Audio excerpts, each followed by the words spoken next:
দাউদ আলাইহিস সালামের মুজিজা ছিল, আল্লাহ রাব্বুল আলামিন তাকে মুজিজা দিয়েছিলেন, গলার সুন্দর আওয়াজ দিয়েছিলেন।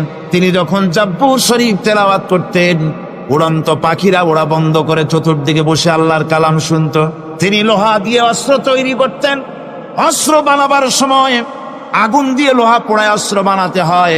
দাউদ আলাইহিস সালামের তার প্রয়োজন ছিল না। তিনি যখন লোহা হাতির ভিতরে নিয়ে চাপ দিতেন, লোহা পানি হয়ে আঙ্গুরের ফাঁক দিয়ে গলে পড়ে যেত।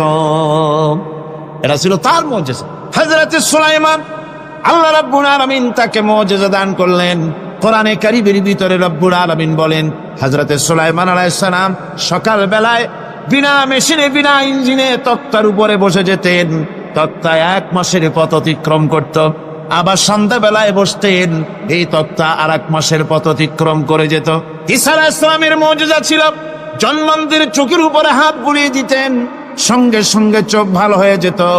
কুষ্ঠব্যাধিগ্রস্ত লোকের গায়ে হাত বুলাতেন, সঙ্গে সঙ্গে কুষ্ঠব্যাধি ভালো হয়ে যেত। এই হলো তাদের মুজিজা। পয়গম্বরেরা বিদায় হয়ে গেলেন, মুজিজা বিদায় হয়ে গেল। দাউদ আলাইহিস সালাম বিদায় হলেন, মুজিজার সাথে নিয়ে গেলেন। তার উম্মতেরা ওই লোহাগুলি আর কেউ গলাতে পারে নাই, আজও কেউ গলাতে পারে না, হাত দিয়া চেপে ধরে।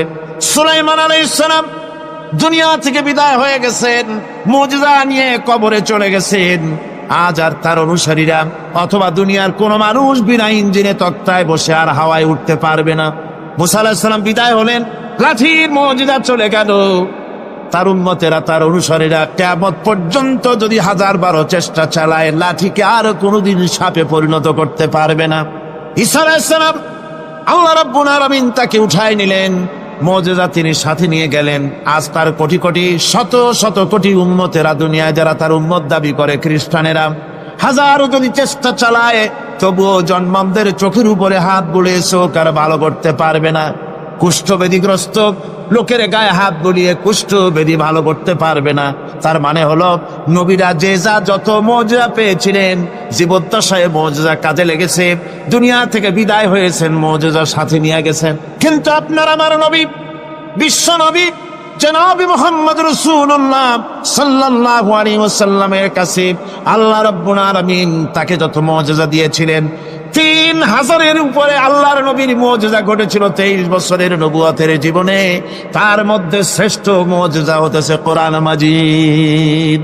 আল্লাহর নবী বিদায় হয়ে গেলেন, মুজিজা সাথে নিয়ে যান নাই, মুজিজা রেখে গেলেন দুনিয়ায়। কিয়ামত পর্যন্ত দুনিয়াবাসী, নবীর উম্মতেরা কোরআনের মুজিজা ব্যবহার করতে পারবে। কোরআনে কারীম রাসূল কারীম সাল্লাল্লাহু আলাইহি ওয়াসাল্লামের জীবনের শ্রেষ্ঠ মুজিজা। মানুষ পাগল হয়ে গেছে কোরআন শুনে।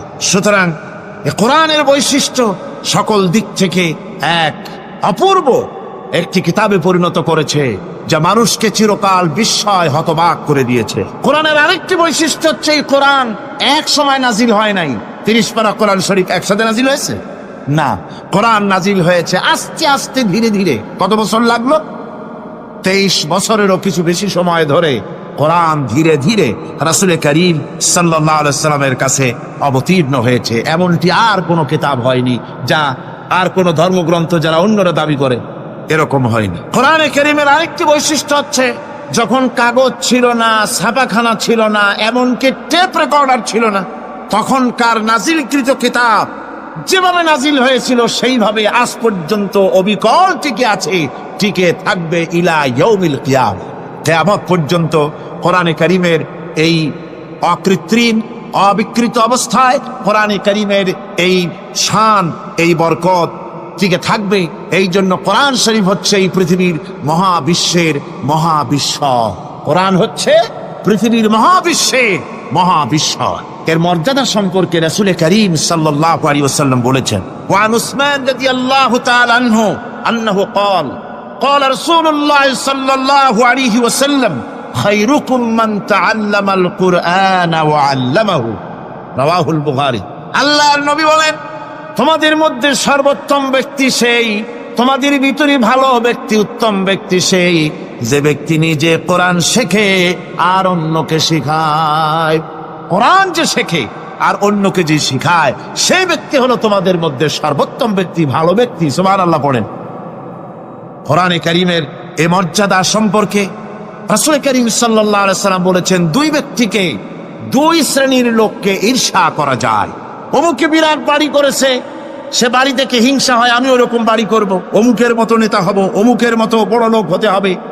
পরশ্রী কাতরতা অথবা ঈর্ষা করা, এরকমের ঈর্ষা করা জায়েজ নাই।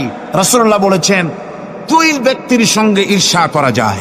আন ইবনে ওমর রাদিয়াল্লাহু তাআলা আনহু আন্নাহু قال قال رسول الله صلى الله عليه وسلم لا حسد الا على الاثنين, দুই ব্যক্তি ছাড়া অন্য কারো সাথে হিংসা করা যায় না, ঈর্ষা করা যায় না। কোন কোন ব্যক্তি?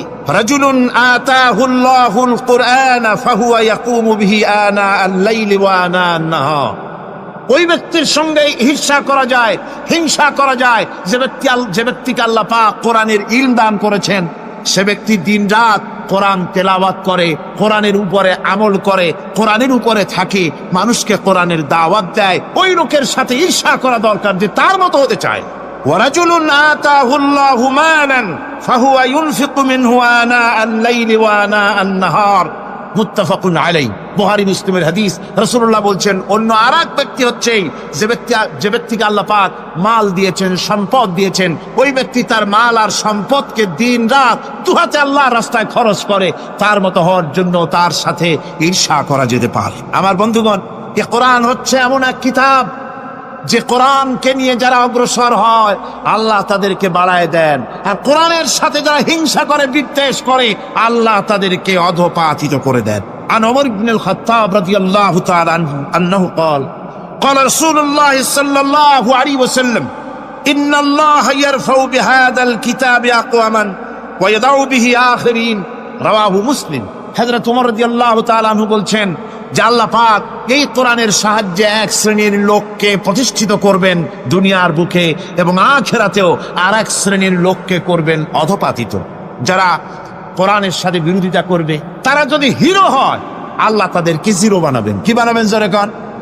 জোরে কান কি বানাবেন? জিরো বানিয়ে দিবেন। আর কোরআনকে নিয়ে যারা আগ বাড়ে, তারা যদি জিরো হয় আল্লাহ পাক তাদেরকে কি বানাইবেন? কোরআনের সাথে বিরোধিতা আজকের নতুন কিছু নয়, আবহমান কাল থেকে কোরআনের সাথে চলছে বিরোধিতা। বিশ্বকবি, কবি সম্রাট আল্লামা ইকবাল, আল্লাহ তাকে জান্নাতুল ফেরদাউস নসিব করুন, সবাই বলুন আমিন। আল্লামা ইকবাল বলেছেন, সতীজা কর রহা হ্যায় আসল সে তাইমরোজ, সতীজা কর রহা হ্যায় আসল সে তাইমরোজ, চরাগে মুস্তফা বি সে শরারে বুলহবিস। মুহাম্মদ সাল্লাল্লাহু আলাইহি ওয়াসাল্লামের দ্বীপ শিকার সাথে, আল্লাহর দ্বীনের সাথে আবু জাহাল, আবু লাহাবের অগ্নিস্ফুলিঙ্গের সংঘর্ষ আবহমান কাল থেকে লেগে এসেছে, কিন্তু ওদের এই অগ্নিস্ফুলিঙ্গের টক্কর লেগে মুহাম্মদ সাল্লাল্লাহু আলাইহি ওয়াসাল্লামের টিম টিম করে জ্বলে ওঠা এই প্রদীপটি প্রচন্ড ঝোড়ো হাওয়ার মুখে, টর্নেডো আর গর্কির মুখে নিভে যায়নি, জ্বলছে, জ্বলবে কিয়ামত পর্যন্ত। এটাকে নিভাবার ক্ষমতা বিশ্বের কোনো মানুষের নাই। ফু দিয়ে কেউ যদি নিভাতে চায়, চেহারা শুদ্ধ, মাথা শুদ্ধ, পুড়ে ছাই হয়ে যাবে, কোরআনের আলোকে নির্বাপিত করতে পারবে না।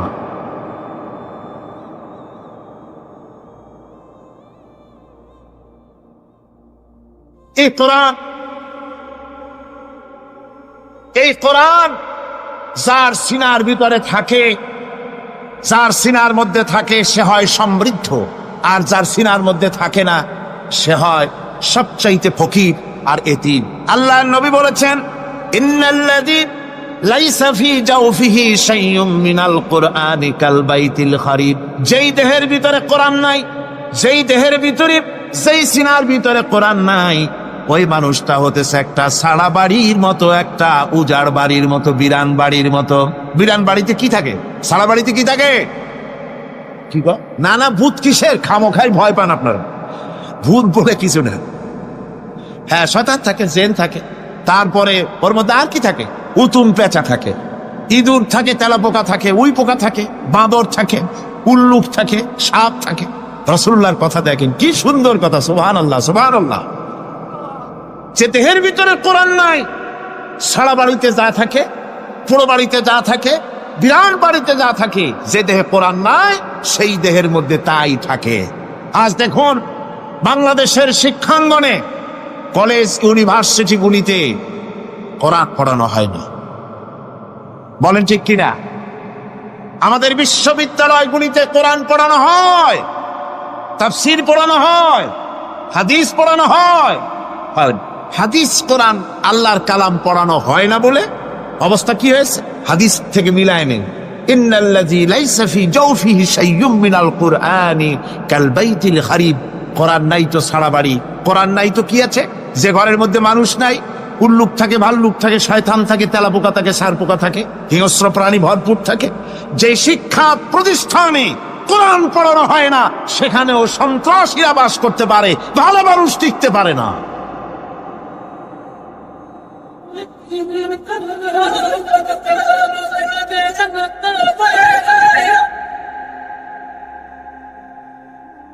এই জন্য কোরআন যেখানে পড়া হয় না সেটা কবরের তুল্য, কোরআন যেখানে তেলাওয়াত হয় না সেটা কিসের তুল্য? কবরের তুল্য। আল্লাহর নবী বলেছেন, আনাবি হুরায়রা রাদিয়াল্লাহু তাআলা আনহু আন্নাহু ক্বাল ক্বালা রাসূলুল্লাহ সাল্লাল্লাহু আলাইহি ওয়াসাল্লাম লা তাজআলু বুয়ুতাকুম মাকাবির, রাওয়াহু মুসলিম। আল্লাহর নবী বলেন, তোমাদের ঘরগুলিকে তোমরা কবর বানায়ো না। অর্থাৎ যে ঘরের মধ্যে কোরআনে কারীম তেলাওয়াত হয় না সেটা কবরের সমতুল্য। কবরের সম। আগে আমাদের ঘর সমূহে যখন ছোট ছিলাম তখন দেখতাম ঘরে ঘরে কোরআন তেলাওয়াত হতো, ঠিক না? প্রত্যেকটা ঘরের জানালা দিয়া সকালবেলায় আওয়াজ আসতো, আউযু বিল্লাহি মিনাশ শাইতানির রাজীম, বিসমিল্লাহির রাহমানির রহিম। তেলাওয়াতের আওয়াজ ভেসে আসে। আজ আর এই অবস্থা নাই।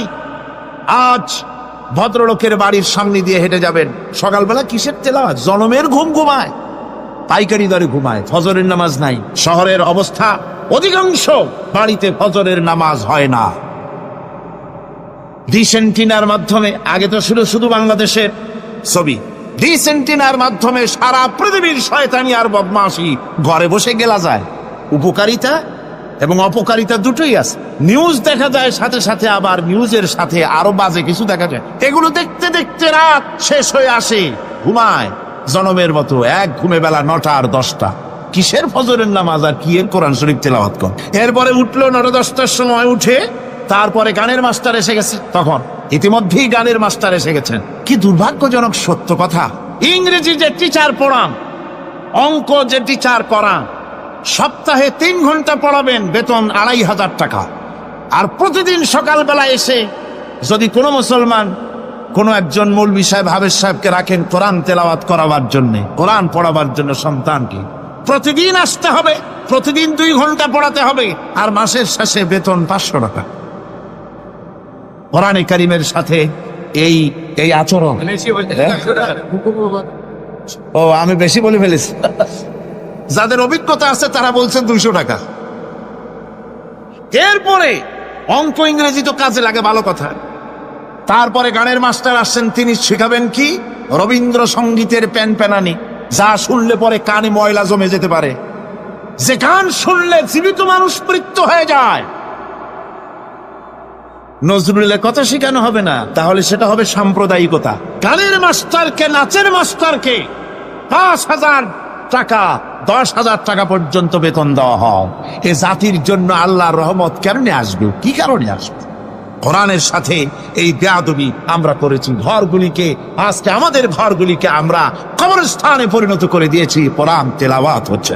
আমার বন্ধুগণ, কোরআন তেলাওয়াত করুন, বেশি বেশি তেলাওয়াত করুন, ঘরকে জীবিত করুন, সন্তানকে তেলাওয়াত করান, আপনি নিজেও তেলাওয়াত করুন। কোরআনে কারীম যারা তেলাওয়াত করবেন তাদের সম্পর্কে আল্লাহর নবী বলেন, মান ক্বারাআল কুরআনা ফাস্তাজহারাহু ফাহাল্লা হালালাহু ওয়া হারামা হারামাহু আদখালাহুল্লাহুল জান্নাহ।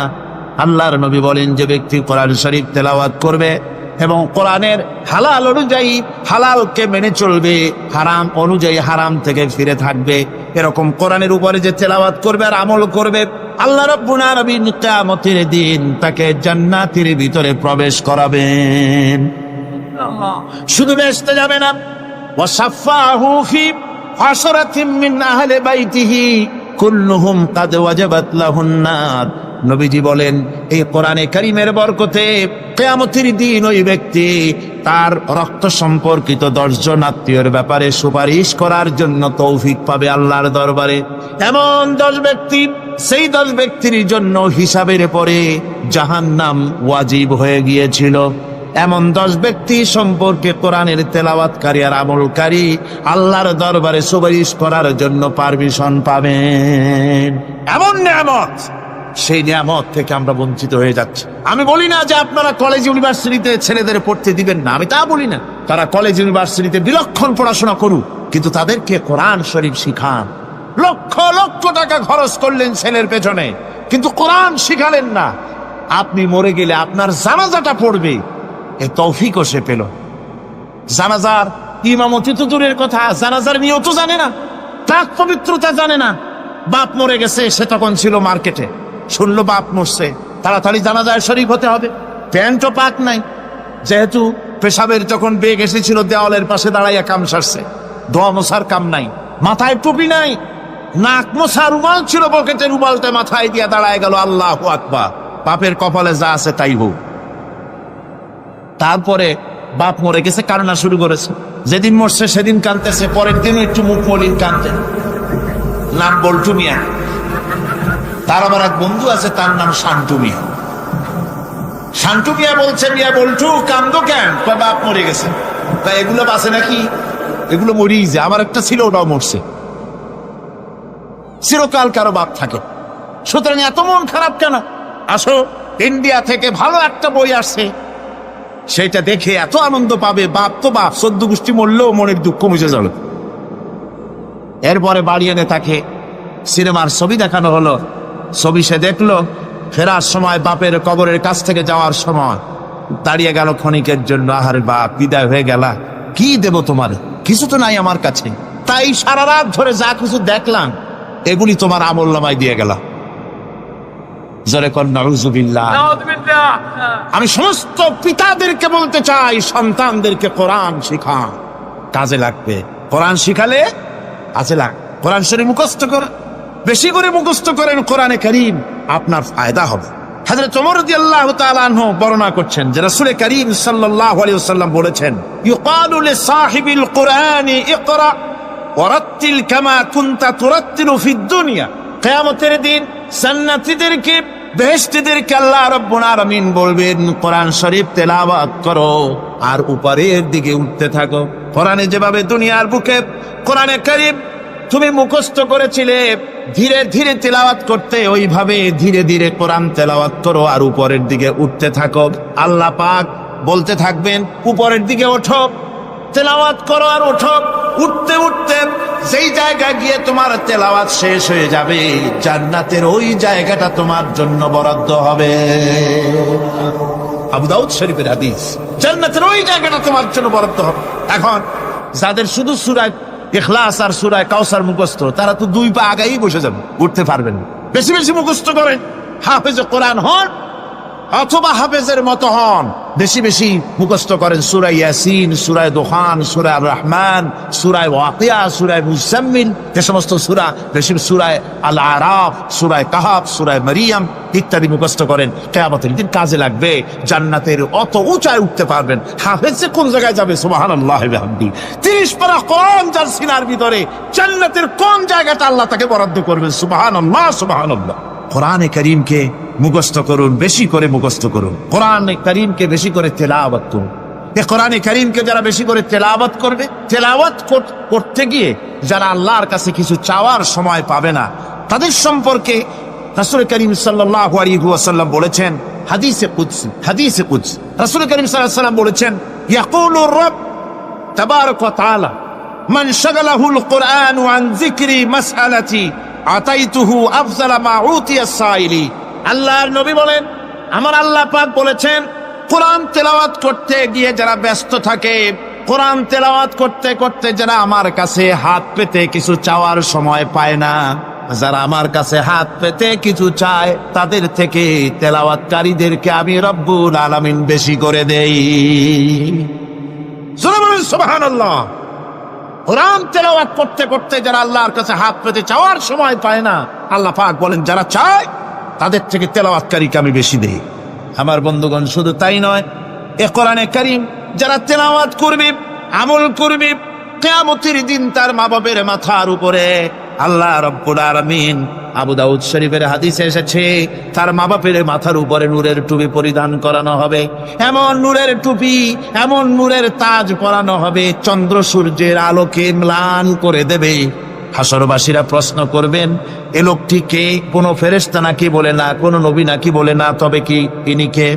জবাব হবে, ইনি হচ্ছেন সেই ব্যক্তি যিনি তার সন্তানদেরকে কোরআন শিখিয়েছিলেন। কোরআন শিখানোর কারণে আল্লাহ রাব্বুল আলামিন আজ তার মা বাপের মাথার উপরে নূরের টুপি পরিধান করে হাসরের ভিতরে মর্যাদা দিলেন। কিয়ামতের দিন দুনিয়াও মর্যাদা পাওয়া যাবে, আখিরাতেও মর্যাদা পাওয়া যাবে যদি কোরআনে কারীমকে তেলাওয়াত করা যায়, আমল করা যায়, বোঝা যায়, তাহলে এই সমস্ত নিয়ামত আল্লাহ পাক দান করবেন। সুতরাং এই এত বড় নিয়ামত থেকে আমরা যেন কেউ বঞ্চিত হয়ে না যায়। কোরআন হচ্ছে এমন এক কিতাব যার তাফসীর লেখা হয় নাই। পৃথিবীতে এমন কোনো ভাষা নাই, পৃথিবীর উল্লেখযোগ্য সবগুলি ভাষায় কোরআনে কারীমের তাফসীর লেখা হয়েছে, কিন্তু কোন মুফাসসির আজ পর্যন্ত কথা বলেন নাই যে আমি যে তাফসীর লিখছি এর চাইতে ভালো তাফসীর আর কেউ লিখতে পারেও না আর পারবেও না, এটা শেষ, আর তাফসীর লেখা লাগবে না। এ কথা কেউ বলতে পেরেছে? জোরে বলেন, পেরেছে? পারে নাই। তার কারণ কি? আল্লাহ রাব্বুল আলামিন বলেন, قُلْ لَوْ كَانَ الْبَحْرُ مِدَادًا لِكَلِمَاتِ رَبِّي لَنَفِدَ الْبَحْرُ قَبْلَ أَن تَنفَدَ كَلِمَاتُ رَبِّي وَلَوْ جِئْنَا بِمِثْلِهِ مَدَدًا। আল্লাহ পাক বলেন, নবী আপনি বলুন, আমার রবের কথাগুলি লেখার জন্য যদি সমুদ্রের পানিগুলি, সমুদ্রের সমস্ত পানিগুলি যদি কালিতে পরিণত হয়ে যায়, আর আমার রবের কথাগুলি যদি লেখা শুরু হয়ে যায়, আমার রবের কথাগুলি লেখার পূর্বে সমস্ত সমুদ্রের পানিগুলি শেষ হয়ে যাবে, তারপরে যদি আবার সমুদ্র ভরে দেওয়া হয়, আরো যদি লেখা হয়, তবুও আমার রবের কথা লেখা শেষ হবে না। আল্লাহ রাব্বুল আলামিন বলেন, وَلَوْ أَنَّ مَا فِي الْأَرْضِ مِنْ شَجَرَةٍ أَقْلَامٌ وَالْبَحْرُ يَمُدُّهُ مِنْ بَعْدِهِ سَبْعَةُ أَبْحُرٍ مَا نَفِدَتْ كَلِمَةُ اللَّهِ। আল্লাহ রাব্বুল আলামিন বলেন, মা নাফিদাত কালিমাতুল্লাহ। আল্লাহ পাক বলেন, 7টা সমুদ্রের পানি যদি একত্রিত করা হয়, 7টা সমুদ্রের পানি যদি এক জায়গায় করা হয়, এই পানিগুলি যদি কালিতে পরিণত হয়ে যায়, আর পৃথিবীর সমস্ত গাছগুলি যদি কলমে পরিণত হয়ে যায়, ওই গাছগুলি দিয়ে যদি ওই পানি রূপ কালি দিয়ে আমার প্রভুর কথা, আল্লাহ রাব্বুল আলামিনের কোরআনের কথা যদি লেখা শুরু হয়ে যায়, লিখতে লিখতে সমস্ত পানিগুলি, গাছগুলি শেষ হয়ে যাবে, আল্লাহ পাকের কালামের ব্যাখ্যা লেখা শেষ হবে না। মা নাফিদাত কালিমাতুল্লাহ, আল্লাহর কথা লেখা শেষ হবে না। এত বড় বিরাট আজিম কিতাব আল্লাহ পাক আমাদেরকে দান করেছেন, সুবহানাল্লাহ করেন। এই কিতাবের এত বড় গুরুভার আল্লাহ রাব্বুল আলামিন বলেছেন, লাউ আনজালনা হাযাল কুরআন আলা জাবালিন লারাআইতাহু খাশিআন মুতাসাদ্দিআন মিন খাশিয়াতিল্লাহ। আমি যদি এই কোরআনকে পর্বতের উপরে নাযিল করতাম, তাহলে তুমি দেখতে পেতে আমার ভয় ভীত সন্ত্রস্ত হয়ে পাহাড়গুলো চূর্ণ বিচূর্ণ হয়ে যেত। এত বড় আসিফ কিতাব আমি তোমাদেরকে দান করেছি, যার গুরুভার বহন করতে কেউ রাজি হয়নি, পাহাড় পর্বত কেউ রাজি হয়নি, মানুষ রাজি হয়েছে। এই মানুষের উপরে আমি এটা অবতীর্ণ করেছি, গোটা বিশ্ববাসীর সামনে এই কিতাব আমি দিয়েছি তোমাদেরকে, এর দ্বারা হেদায়েত তোমরা গ্রহণ করবে। কিয়ামতের দিন আল্লাহর এই বিরাট নিয়ামত আমাদেরকে দান করলেন, আমরা এই নিয়ামতের না শুকর করেছি, অর্থাৎ এই কোরআনকে আমরা ব্যবহার করেছি, সঠিকভাবে করি নাই, বেঠিকভাবে করেছি। প্রথম দিন, দ্বিতীয় দিন আমি বলেছি কোরআন শরীফকে শুধু তাবিজ তুমারের জন্য, শুধু সওয়াবের জন্য তেলাওয়াত করেছি। আসলে শুধু সওয়াবের জন্য তো আসেনি কোরআন। কোরআন বুঝতে হবে, আমল করতে হবে, তবে না শান্তি পাবো। আপনি যদি, কোরআন হচ্ছে মানুষের জীবন সমস্যার সমাধানের গ্রন্থ। ওষুধ খেলে রোগ ভালো হয়, ওষুধ খেলে কি হয়? কেউ যদি সকাল বেলায় তসবিহ হাতে নিয়ে 500 বার পড়ে ওষুধ ওষুধ ওষুধ, 500 বার পড়লো রোগ কি ভালো হবে? বরং রোগ আরো বাড়তে পারে চিল্লে কি চিল্লে। শীতের জন্য লেপ গায়ে যায় না দিয়া কেউ যদি চিল্লাইতে থাকে, জিকির করে লেপ্ত শোক লেপ্ত শোক লেপ্ত শোক, শীত কি বন্ধ হবে নাকি? পানির পিপাসায় ছটফট করে মানুষ যদি চিল্লায় পানি পানি পানি পানি পানি, পানির পিপাসা আরো বাড়বে। তাহলে কি বোঝা গেল? পিপাসা লাগলে পানি পান করতে হবে, শীত লাগলে কম্বলটা গায়ে দিতে হবে, রোগ হলে ওষুধটা খেতে হবে, তাহলে সব সমস্যার সমাধান হবে। অনুরূপ ভাবে আমরা শুধু কোরআনে কারীমকে তেলাওয়াত করি সবের নিয়তে, তার হুকুমগুলি জীবনের উপরে আমল করি না বলে আজকের জীবন আমাদের বিপর্যস্ত হয়েছে। ব্যক্তিতে, পরিবারে, রাষ্ট্রে শান্তি নাই, কোথাও শান্তি নাই এই কারণে। আর কিয়ামতের দিন রাসূল আসামি করবেন তাদেরকে যারা কোরআন অমান্য করেছে। রাসূল হবেন বাদী, বাদী হবেন কে? যারা বলেন কে বাদী হবে? রাসূল। আসামি হবে কারা? যারা কোরআন ছেড়ে দিয়েছে। আল্লাহ রাব্বুল আলামিন বলেন وقال الرسول يا رب إن قوم اتخذوا هذا القرآن مهجورا। কিয়ামতের দিন রাসূল আল্লাহর দরবারে ফরিয়াদ করবেন, আয় আমার রব, আয় আমার আল্লাহ তাআলা, এই সমস্ত লোকগুলি তোমার কালামকে, তোমার কোরআনকে অপ্রয়োজনীয় জিনিস বলে তারা পরিত্যাগ করেছিল। কোরআনকে অপ্রয়োজনীয় মনে করেছে, কোরআনের সাথে ঠাট্টা করেছে, বিদ্রুপ করেছে, কোরআন শিক্ষা ভিক্ষার ঝুলি শেখার বুলি মনে করেছে, কোরআনের কোনো মূল্য দেয় নাই, কোরআনের কোনো দাম দেয়নি, কোরআনের সাথে ঠাট্টা করেছে, কোরআনের আইনের সাথে ঠাট্টা করেছে, বিদ্রুপ করেছে। আমাদের দেশে শিক্ষাবিদ, চিন্তাবিদ, বুদ্ধিজীবী নাম ধরনের নামধারী এক শ্রেণীর লোকেরা কোরআনের সাথে সরাসরি বেয়াদবি করেছে। আহমদ শরীফ বলেছে পরকাল নাই, আল্লাহ বলছেন পরকাল আছে। আর আহমক, আহমদ তো না, ওটা কি? এই আহমক, সে বলেছে পরকাল নাই, বিবাহ মানি না, কবর আযাব মানি না, কিয়ামতের দিন বিচার হবে তাও মানি না, অস্বীকার করেছে, এটাকে নিয়ে ঠাট্টা করেছে। আহমদ শরীফ লিখেছেন নিজে যে আল্লাহ বলতে কেউ নাই, মানুষ তাকে চিন্তা করে সৃষ্টি করেছে, স্রষ্টা বলতে কেউ নাই। তারপরে আর একটা মেয়ে লোক, আমি ওটার নাম নিতে ঘৃণা বোধ করি, এটি হচ্ছে চরম ধর্মদ্রোহী, রাষ্ট্রদ্রোহী, নাস্তিক, জাহান্নামের কীট, ডাস্টবিনের আবর্জনা। এই মেয়ে লোকটি বলেছে, তার বইতে লিখেছে, বেহেশত হচ্ছে এক অসভ্য উদ্যান। কোরআন শরীফে আল্লাহ পাক বলেছেন আমলে সালেহ যারা করবে, নবীরা, ওলিরা, সিদ্দিকিন, শুহাদা সব যাবে জান্নাতে। আর সেই জান্নাতকে এই খাবিসা, এই নিকৃষ্ট ধর্মদ্রোহী, রাষ্ট্রদ্রোহী মহিলা, এই সে বলেছে বেহেশত হচ্ছে এক অসভ্য উদ্যান। পৃথিবীর অতৃপ্ত বহুগামী পুরুষেরা তাদের থাকার জায়গা হবে ওই বেহেশতের মধ্যে। জোরে কর নাউজুবিল্লাহ। এই মেয়ে লোকটি সমগ্র নারী জাতির কলঙ্ক। ভারত, বাংলাদেশের শ্রেষ্ঠ শত্রু ভারত, এই শয়তানকে পয়সা দিয়া পুষতেছে। কলকাতায় দাওয়াত দিয়ে আনন্দ পুরস্কার দিয়েছে। সে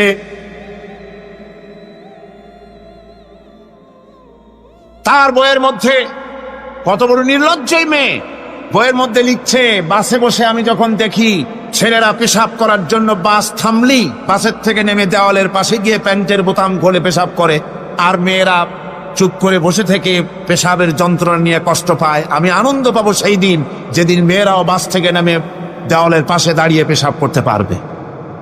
এটা কি একটা মানুষ? জানোয়ার, অসভ্য জানোয়ার একে জন্ম দিয়েছে, আল্লাহ ভালো জানে। আমার বন্ধুগণ, তার অসভ্যতার শেষ নাই। কোরআন নিয়ে ঠাট্টা করেছে, বলেছে আমার মা রাতের বেলায় ঝুলে ঝুলে সূরা ইয়াসিন পড়ে, আমি চিন্তা করি যে কত বাজে কাম করতেছে সে। বলছে আল্লাহ পাক কোরআনের মধ্যে পুরুষকে, বেহেশতের হুরিদের কাঁচা মাংসের লোভ দেখাইয়া, মদ খাওয়াবার লোভ দেখিয়ে তাদেরকে নামাজ রোজা করার জন্য বাধ্য করতেছে। বেহেশতে কি শরাব, বেহেশতে কি মদ পান করানো হবে? না, বেহেশতে মদ পান করানো হবে না। মদ তো নাপাক জিনিস। আল্লাহ পাক বলছেন বেহেশতে পান করানো হবে। ওয়াসাকাহুম রাব্বুহুম শারাবান তাহুরা। জান্নাতের ভিতরে আল্লাহ পাক শারাবে তাহুর পান করাবেন, যেটা নিজেও পাক এবং যে পান করবে সেও পবিত্র হয়ে যাবে। সুবহানাল্লাহ। সুতরাং এই কোরআন নিয়ে ঠাট্টা বিদ্রুপ যারা করেছে, কিয়ামতের দিন আল্লাহর দরবারে তাদেরকে উঠতে হবে, আজ হোক কাল। আমি জানি না বাংলাদেশ সরকার ভারতের ভয়ের চোটে এই মেয়ে লোককে পুলিশ প্রহারা দিয়া পুষতেছে নাকি আমার বুঝে আসে না। বাংলাদেশ সরকারের পররাষ্ট্র মন্ত্রণালয় রীতিমতো আসামির কাঠগড়ায় দাঁড়িয়ে বিবৃতি দিয়েছেন এবং তাকে পুলিশ প্রহরার ভিতরে রেখেছে। বাংলাদেশের দণ্ডবিধি অনুযায়ী ওর তো ফাঁসি হয়ে যাওয়া উচিত। কোরআনের বিরুদ্ধে কথা বলেছে, আল্লাহর কোরআন নিয়ে ঠাট্টা করেছে। আমার বন্ধুগণ, কিয়ামতের দিন যখন এরা উপস্থিত হবে আল্লাহর দরবারে, আল্লাহ রাব্বুল আলামিন কোরআনের সাথে যারা ঠাট্টা করেছে, বিদ্রুপ করেছে, কোরআনের আইনকে নিয়ে যারা ঠাট্টা বিদ্রুপ মজাক উড়াইছে, কিয়ামতের দিন তাদেরকে বলা হবে ওয়াকিলাল ইয়াউমা নানসাকুম কামা নাসিতুম লিকা ইয়াউমিকুম হাদা। কিয়ামতের দিন আল্লাহ রাব্বুল আলামিন কোরআনের ঠাট্টাকারী, কোরআনের বিদ্রুপকারী, কোরআনের আইনের অমান্যকারীদেরকে বলবেন আমি আজকে তোমাদের ভুলে গেলাম, যেমন করে তোমরা এই দিনে আমার সঙ্গে সাক্ষাৎকারের কথা ভুলে গিয়েছিলে। তোমরা যেমন আমার আজকের এই কিয়ামতের দিনের কথা যারা ভুলে গিয়েছিলে, আজকে আমিও তোমাদেরকে ভুলে গেলাম। এরপরে কি হবে? ওয়ামাওয়াকুমুন নার ওয়ামা লাকুম মিন নাসিরিন। আল্লাহ পাক বলেন এরপরে এদের জায়গা হবে জাহান্নাম, আর এদের সাহায্যকারীও কেউ থাকবে না, জাহান্নামে চিরকাল থাকতে হবে। এটা এই জন্যে যে তারা আল্লাহর কোরআনের সঙ্গে ঠাট্টা করেছে, বিদ্রুপ করেছে, কোরআনের আইন মানে নাই, কোরআনের আইনকে অমান্য করে চলেছে। এই জন্য কিয়ামতের দিন আল্লাহ রাব্বুল আলামিন তাদেরকে শাস্তি প্রদান করবেন। কোরআন পৃথিবীর বুকে আল্লাহ নাজিল করেছেন, শুধু তেলাওয়াত করবেন ঝুলে ঝুলে, এই জন্য নয়। কি জন্য নাজিল হলো? এবার উদ্দেশ্য শুনুন। আল্লাহ পাক বলেন আর রহমান আল্লামাল কোরআন। আল্লাহ রাব্বুল আলামিন তিনি হলেন এমন দয়াবান, এমন রহমান, যিনি কোরআন শিখালেন। কি কারণে শিখালেন? কোরআন নাজিলের উদ্দেশ্য কি? আল্লাহ পাক বলেন ইন্না আনসালনা ইলাইকাল কিতাবা বিল হাক্কি লিতাহকুমা বাইনান নাসি বিমা আরাকাল্লাহ। আল্লাহ পাক বলেন এই কিতাব আমি আপনার প্রতি অবতীর্ণ করেছি এই জন্যে যাতে করে আপনি আল্লাহর প্রদর্শিত এই বিধান অনুযায়ী মানুষের উপরে বিচার ফয়সালা করতে পারেন। মানুষের উপরে আইন চলবে আল্লাহ। কার আইন? জোরে বলেন কার আইন? আলা লাহুল খালক ওয়াল আমর। সৃষ্টি যার, আইন চলবে কার? আল্লাহ পাক বলেন এই জন্য নাজিল করলাম, কোরআন নাজিল করেছে যাতে করে কোরআনের আইন দিয়ে বিচার ফয়সালা করতে পারেন, সেই জন্যই কোরআন নাজিল করলাম। আসলে আল্লাহ নবীর এই পৃথিবীতে আগমনের উদ্দেশ্য ওটাই ছিল। হুয়াল্লাযী আরসালা রাসূলাহু বিল হুদা ওয়া দীনিল হক লিইয়ুযহিরাহু আলাদ-দীনি কুল্লিহি ওয়া কাফা বিল্লাহি শাহীদা। আল্লাহ রাব্বুল আলামিন বলেন আমি আমার রাসূলকে দ্বীনে হক, সত্যের বিধান সহকারে দুনিয়ায় প্রেরণ করেছি। লিইয়ুযহিরাহু আলাদ-দীনি কুল্লিহি আয় লিইয়ুগলিবাহু আলা সাইরিল আদিয়ান। সমস্ত আদিয়ানে বাতিলের উপরে আমার দ্বীনকে বিজয়ী করে দেওয়ার জন্য আমি রাসূলের কাছে কিতাব সহকারে তাকে অবতীর্ণ করেছি। এ দায়িত্ব শুধু মুহাম্মদ সাল্লাল্লাহু আলাইহি ওয়াসাল্লামের ছিল না, দুনিয়ার উপরে আল্লাহর দ্বীন কায়েম করা, আল্লাহর বিধান অনুযায়ী মানুষের বিচার ফয়সালার দায়িত্ব শুধু মুহাম্মদ সাল্লাল্লাহু আলাইহি ওয়াসাল্লামের ছিল না, সমস্ত নবীদের ছিল। কাদের ছিল? সব নবীদের ছিল।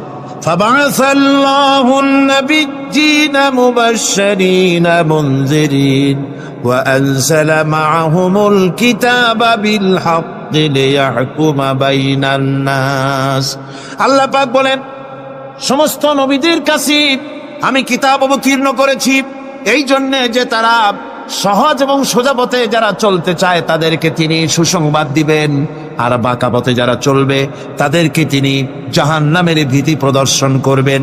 আর আমি তার উপরে যে কিতাব অবতীর্ণ করেছি এই কিতাব দিয়ে জনগণের উপরে বিচার ফয়সলা করবে, আইন চলবে আল্লাহর কিতাব দিয়ে। আইন চলবে কি দিয়ে?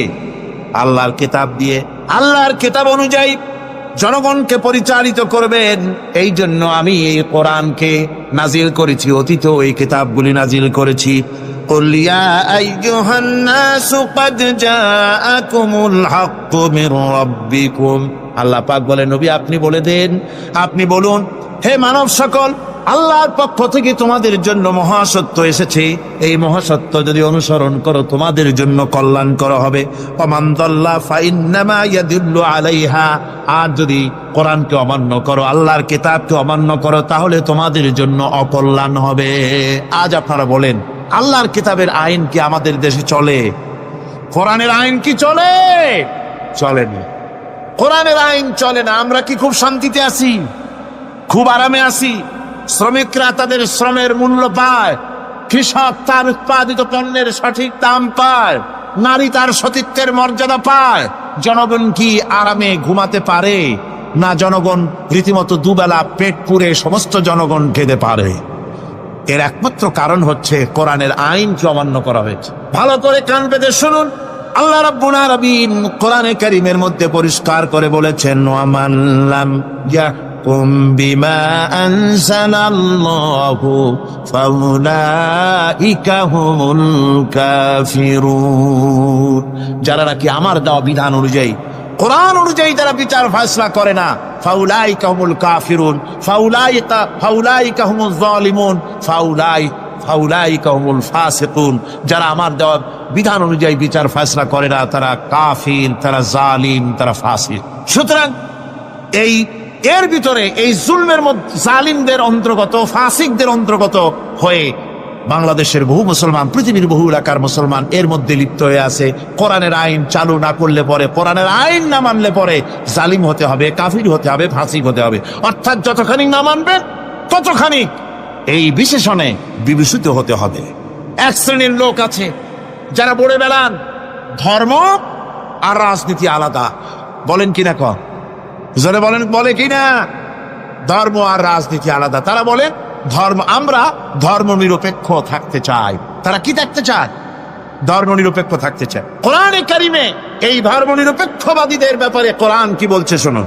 আল্লাহ রাব্বুল আলামিন বলেন, আলাম তারা ইলাল্লাযীনা ইয়াজউমুনা আন্নাহুম আমানু বিমা উনজিলা ইলাইকা ওয়া মা উনজিলা মিন ক্বাবলিক।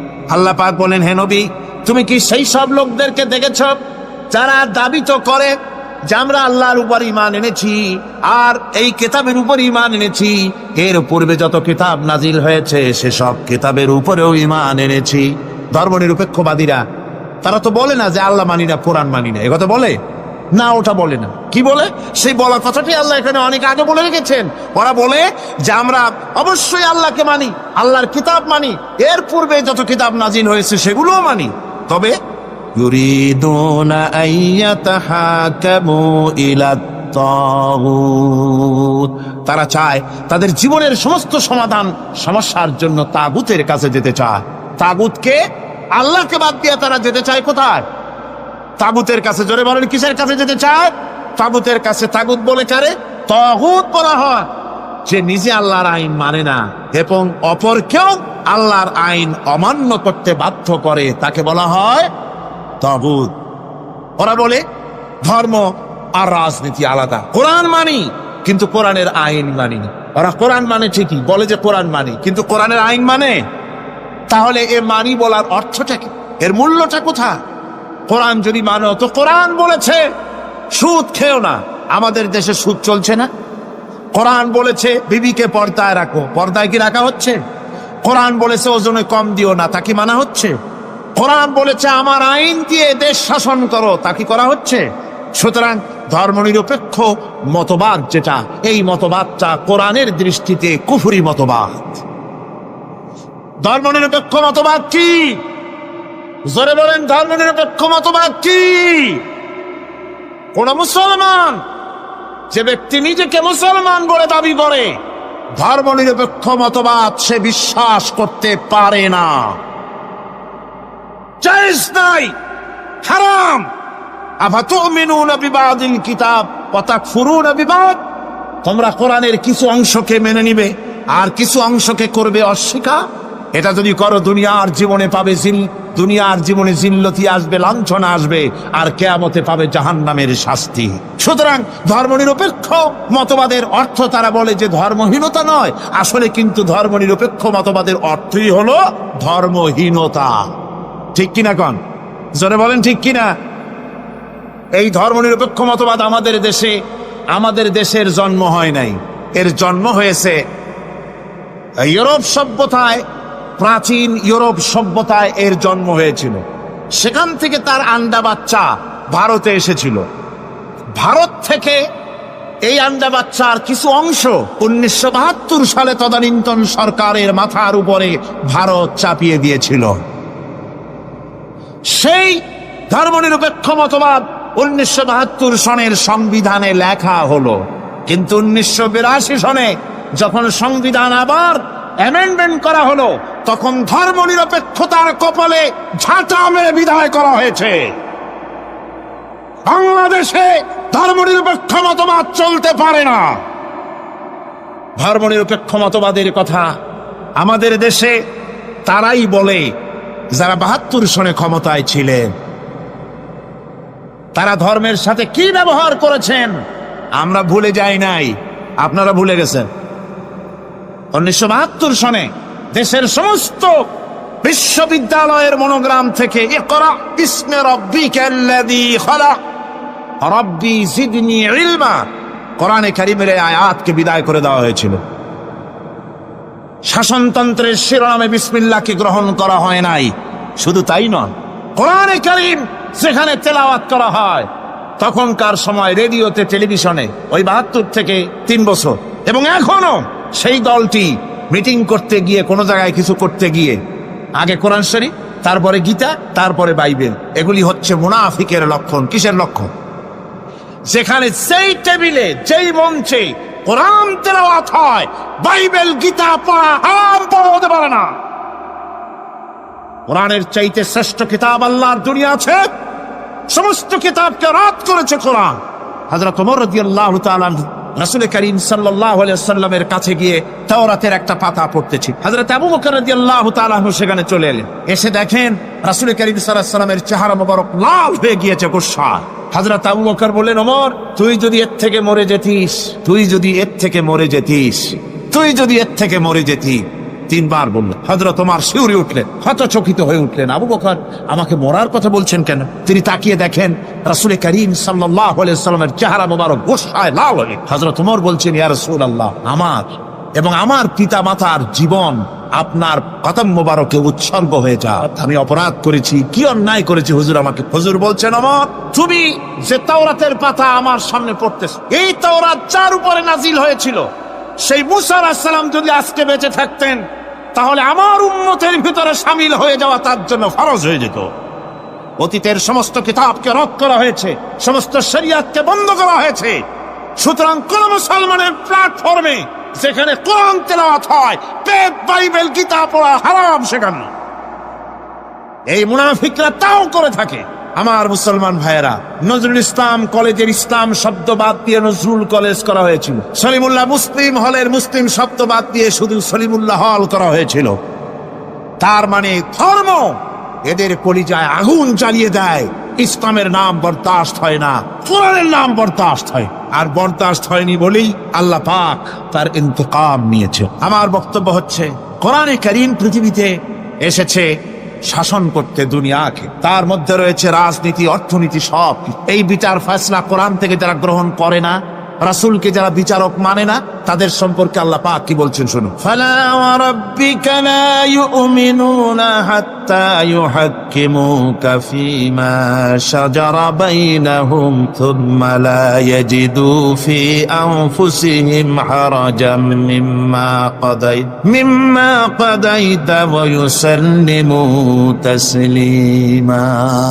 আল্লাহ রাব্বুল আলামিন বলেন, ফালা ওয়া রাব্বিক, কখনো নয় হে নবী, আপনার রবের কসম, কখনোই নয়, ওরা মুমিন নয় যারা নাকি তাদের জীবনের সব কিছুর ব্যাপারে যতক্ষণ পর্যন্ত আপনাকে বিচারক না মানে, আপনার দেওয়া ফয়সালাকে গ্রহণ না করে, এবং আপনি বিচার করার পর ফয়সালা দেওয়ার পরে এটার উপরে দ্বিধাহীন চিত্তে মেনে যতক্ষণ না নিবে ততক্ষণ পর্যন্ত তারা যত ঈমানের দাবি করুক তারা আসলে মুমিন না। এ ফতোয়া কার? এ ফতোয়া কার? আল্লাহ রাব্বুল আলামিনের ফতোয়া। কখনো মুমিন হতে পারবে না যারা রাসূলুল্লাহকে ফয়সালাকারী হিসেবে গ্রহণ না করবে, কোরআনকে সংবিধানের উৎস হিসাবে গ্রহণ না করবে। কোরআন এসেছে আইনের কিতাব হিসাবে পৃথিবীর মানুষকে পরিচালিত করার জন্য। আজ এই কোরআনের আইন যারা মানে সেখানে শান্তি পায়, কোরআন যেখানে মানে না সেখানে শান্তি হয়। আল্লাহ পাক পরিষ্কার বলেছেন কোরআনের আইন মেনে চলো, আর যারা এই কোরআনকে অমান্য করবে তাদের শাস্তি কি হবে? আল্লাহ পাক বলেন, আল্লাযীনা কাযযাবু বিল কিতাবি ওয়া বিমা আরসালনা বিহি রুসুলানা ফাসাউফা ইয়ামালুন। আল্লাহ পাক বলেন, আমি যে কিতাব নাজিল করেছি এই কিতাবকে যারা মিথ্যা মনে করে, কিতাবকে যারা অস্বীকার করে, কোরআনের আইন যারা মানে না, আমি যে রাসূলের উপরে যা নাজিল করেছি সেগুলির উপরে যারা ঈমান আনে না, এগুলিকে যারা মানে না, তাদের জন্য এর পরিণতি তারা খুব শীঘ্রই টের পাবে। খুব শীঘ্রই তাদেরকে এর পরিণতি দেওয়া হবে। কিয়ামতের দিন তাদেরকে আল্লাহ রাব্বুল আলামিন জাহান্নামে প্রবেশ করাবেন। কোরআনের অবমাননাকারীদের জায়গা কোথায় হবে? কোথায় হবে তাদের জায়গা? জাহান্নামের ভিতরে হবে। সুতরাং আমরা কোথায় যেতে চাই? জাহান্নামে না জান্নাতে? বেহেশতে যদি যেতে চাই, দুনিয়ায় যদি শান্তি চাই এবং আখিরাতে যদি মুক্তি পেতে চাই, তাহলে আমাদেরকে কোরআনের আইনকে মানতে হবে। কিসের আইন মানা লাগবে? কোরআনের আইন মানতে হবে। কোরআনে কারীমে নাজিল হলো, আল্লাহ পাক যে কোরআন আমাদের শিখালেন, আর রহমান আল্লামাল কোরআন, যে কোরআন তিনি আমাদের শিখালেন। এই কোরআন নাজিলের পদ্ধতি ছিল মদিনা এবং মক্কা। রাসূলের মক্কি জিন্দেগিতে কিছু নাজিল হয়েছে, আর মদনী জিন্দেগিতে নাজিল হয়েছে কিছু। মক্কা শরীফে যেগুলি নাজিল হয়েছে সে সূরাগুলো ছিল তাওহীদ, রিসালাত এবং আখিরাতের উপরে নির্ভর করে। আর মদনী সূরা যেগুলি ছিল সেগুলি ফৌজদারি দণ্ডবিধি, উত্তরাধিকারী আইন, তারপরে যাকাত, অসর, যুদ্ধ, সন্ধি, বন্দী, এরপরে রয়েছে স্বরাষ্ট্রনীতি, পররাষ্ট্রনীতি, অর্থনীতি, জীবন পরিচালনার সমস্ত বিধি আর ব্যবস্থা মদনী জিন্দেগির সূরাগুলিতে, অবতীর্ণ সূরাগুলিতে আল্লাহ রাব্বুল আলামিন নাজিল করেছে। কোরআন শরীফ মানুষের সকল সমস্যার সমাধান দিয়েছে। এখানে আমি এখন তার কিছু নমুনা পেশ করছি আপনাদের সামনে, আপনাদের বোঝার জন্য যে কোরআন, অনেকে বলে যে কোরআনের তাফসীরের ভেতরে রাজনীতির আলোচনা হয়। রাজনীতি সেইটুক করি যেটুকুন আল্লাহ কোরআনে করেছেন। জোরে কোন আলহামদুলিল্লাহ। এর থেকে বালাই কিছু বলি নাকি? না। কোরআন যেটুকুন করেছে, রাসূলুল্লাহ যেটুকুন করেছে, একজন মুসলমান হিসাবে তা করা আপনার আমার জন্য কি সুন্নত, নফল? ওইটা করা কি জোরে কোন? এটা করা আমাদের জন্য ফরজ। সেই জন্য আমি কিছু নমুনা পেশ করছি আপনাদের সামনে, বুঝতে পারবেন যে কোরআন শুধু নামাজের কথা নিয়ে আসে নাই। কোরআনের মধ্যে আয়াত সংখ্যা কত? ৬,৬৬৬। এটা ঠিক না, কিছু কম আছে। ৬,০০০ কয়েক শত, ভালো করে গুনে দেখা দরকার। তো এই যে আয়াতে কারিমা যেগুলি রয়েছে এর মধ্যে মাত্র ৫০০ আয়াত হচ্ছে হুকমে শরঈ। ভালো করে শোনো, ৫০০ আয়াত আদেশ এবং নিষেধ জাতীয়। এটা করো, ওটা করো না, এটা হালাল, ওটা হালাল। এ হলো ৫০০। তো এই যদি ৫০০ হয় তাহলে বাকি ৬,০০০ কি? বাকি ৬,০০০ ইতিহাস, দর্শন, বিজ্ঞান, রাজনীতি, অর্থনীতি, সমাজনীতি, উত্তরাধিকারী আইন, পররাষ্ট্রনীতি, স্বরাষ্ট্রনীতি, মানুষের জীবনে যা দরকার, ইহকাল, পরকাল, কবর, হাসর, মিজান, সিরাত, জান্নাত, জাহান্নাম, এসব কিছু আল্লাহ পাক বাকি হাজার হাজার আয়াতের মধ্যে বলেছেন। তো 500 আয়াতের পরিচিতি আমাদের জানা আছে, নামাজ, রোজা, হজ, যাকাত, হালাল, বৈধ, অবৈধ ইত্যাদি সম্পর্কে। কিন্তু বাকি আয়াতগুলিতে আমাদের জীবন পরিচালনার ব্যাপারে আল্লাহ পাকের কথা শুনুন, কিভাবে এই কথাগুলি আল্লাহ পাক আমাদের বলছেন। বিচার পদ্ধতি সম্পর্কে শুনুন। কোরআন যে বিচার পদ্ধতি আমাদেরকে দিয়েছেন, নিরঙ্কুশ ন্যায় বিচারের কথা কোরআন বলেছে। কোরআন বলেছে বিচার হতে হবে কি ধরনের? ওয়াইদা হাকামতুম বাইনান নাসি আন তাহকুমু বিল আদল। কোরআন শরীফ বলেছে তোমরা যখন লোকদের মাঝে বিচার ফয়সালা করবে তখন অবশ্যই সুবিচার করবে, জাস্টিস, ন্যায় বিচার করবে। এই ন্যায় বিচার করতে গিয়ে তোমার সামনে যদি বিজাতীয় কোনো লোক আসামি হয়ে দাঁড়ায়, অমুসলিম, তখন বিচারটা কিভাবে করবে? কোরআনে কারীম বলছে ওয়ালা ইয়াজরিমান্নাকুম শানাআনু কওমিন আলা আল্লা তা'দিলু। কোন বিশেষ শ্রেণীর বিচার কাজ করতে গিয়ে, কোন বিশেষ শ্রেণী বা জাতির বিচার কার্য পরিচালনা করতে গিয়ে তাদের প্রতি বিদ্বেষ যেন তাদেরকে তুমি যেন জুলুম করে না বসো, তখন যেন তুমি ইনসাফ করতে পারো, তাদের উপরে জুলুম করবে না। সে যদি তোমার জাতের লোক না হয়, বিচার করতেছে তুমি বিচারক হিসাবে সঠিক বিচার করবে, বিচারের মানদণ্ডকে কখনো হেলাদোলা করবে না, ভালো সুবিচার করবে। এটা হচ্ছে কোরআনে কারীমের কথা।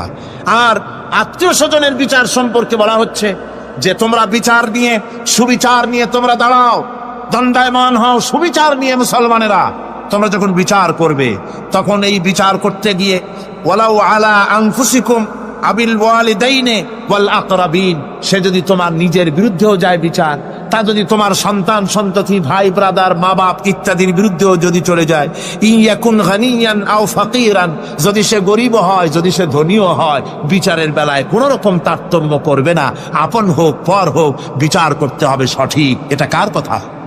আল্লাহর। জোরে বলেন কার কথা? পৃথিবীর কোন ধর্মগ্রন্থে কথা বলেছে? পৃথিবীর কোন জাতি কথা বলেছে? কোরআন বলেছে এই সুবিচারের কথা। সুবিচার করতে হবে, বিচারের বেলায় খবরদার আপন পর এবং কোন ধর্মের লোক এই চিন্তা করতে যেও না। কোরআনে কারীমের রয়েছে, কোরআনে কারীমের মধ্যে রয়েছে ফৌজদারি দণ্ডবিধি, জুডিশিয়াল ল, ফৌজদারি দণ্ডবিধি। এখানে একটা কথা বলে নিতে হয়, আল্লাহর আইন। মূল কথাটা কি? আল্লাহর আইন। আল্লাহর আইনের কথা শোনা মাত্রই এক শ্রেণীর লোকেরা মনে করে আল্লাহর আইন মানেই হলো হাত কাটা, আল্লাহর আইনের অর্থই হলো গলা কাটা, আল্লাহর আইনের অর্থই হলো দৌড়া মারা। এটা একটা বাজে কথা। আল্লাহ পাকের আল্লাহ কি এইরকম একটা বদমেজাজি দারোগার মতো আল্লাহ যে মানুষ পাইলেই খালি পিটাবে আর হাত কাটবে? একটা কথা হলো হাত কাটা, গলা কাটা। এটা কখন সুবিচার প্রতিষ্ঠিত হয়ে যাবে, খাওয়া পড়ার গ্যারান্টি মিলবে, তারপরে যদি কেউ চুরি করে দৃষ্টান্তমূলক শাস্তি দাও হাত কেটে। এর আগে না, মদিনা মুনাওয়ারায় হযরত ওমর রাদিয়াল্লাহু তাআলা আনহুর সময় অনাবৃষ্টির কারণে দুর্ভিক্ষ দেখা দিয়েছিল।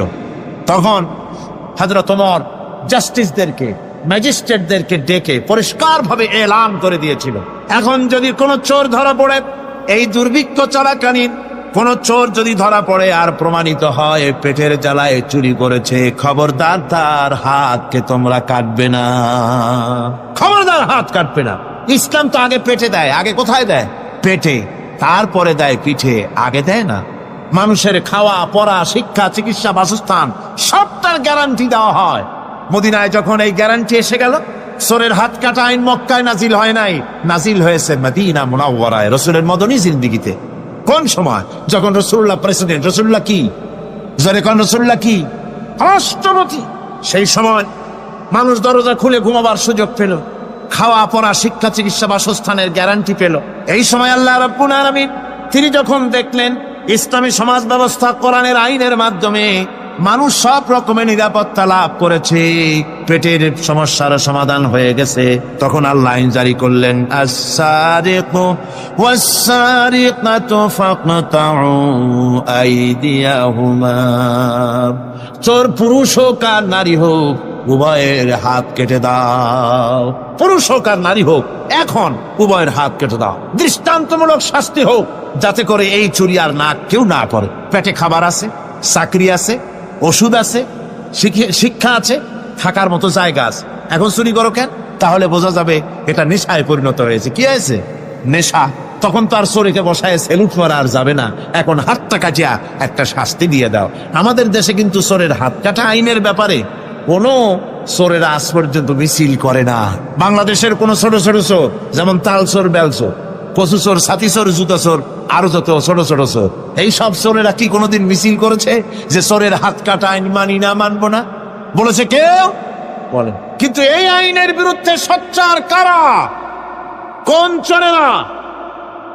নিশ্চয়ই ছোট চোরেরা নেই, বড় চোর যারা তাল বেল চুরি করে না, বরং কলমের খোঁচা দিয়া সরকারের জনগণের লক্ষ কোটি কোটি টাকা পকেটস্থ করেন মেহরবানি করে। ওই সব তারা মনে করেন যদি এই আইন চালু হয়ে যায় তাহলে তালচোর বেলচোরের তো কোনো ক্ষতি নাই, ইসলামী রাষ্ট্র চালু হলে পরে তো সকলের পেটে ভাত আসবে, ওই তাল বেল আর চুরি করা লাগবে না, তাদের তো সুবিধা। কিন্তু মুসিবতটা তো আমাদের হবে।